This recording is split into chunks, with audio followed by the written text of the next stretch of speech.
So I'm going to do 2 questions because you're just knocking it out of the park.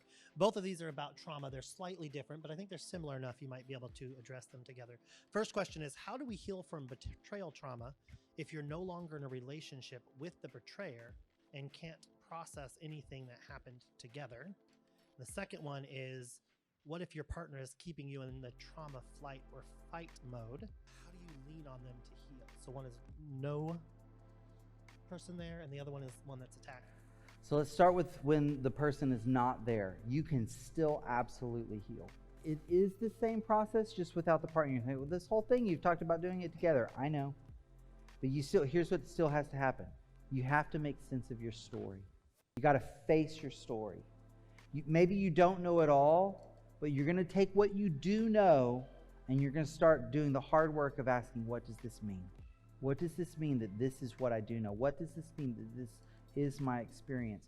And I would suggest you do that with a therapist or with a support group where you can share bits and pieces of it and begin working through, what does this mean? Because it's in the meaning making of it that we are able to move forward. And sometimes what happens is we don't want to let go. And so in other words, I stay in the ambiguity because what would it mean if I move forward without this person or without these answers? That's the leap of faith for you if you're in that situation. And that's super scary, but that is how you heal.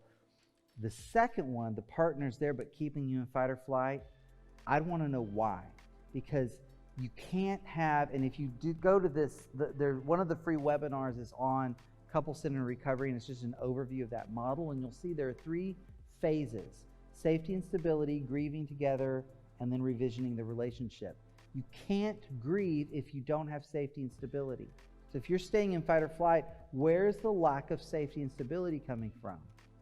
That has to be eliminated for you to heal. Now, I am pro-marriage. I hope you figured that out by now, but listen, if someone is not giving you safety and stability, you got to get safety and stability. Whatever that, I'm not going to tell you what that looks like, but there's got to be safety and stability. I mean, I'd just have a lot more questions from that question. But here's the deal. If someone's not safe and stable, they can't help you heal.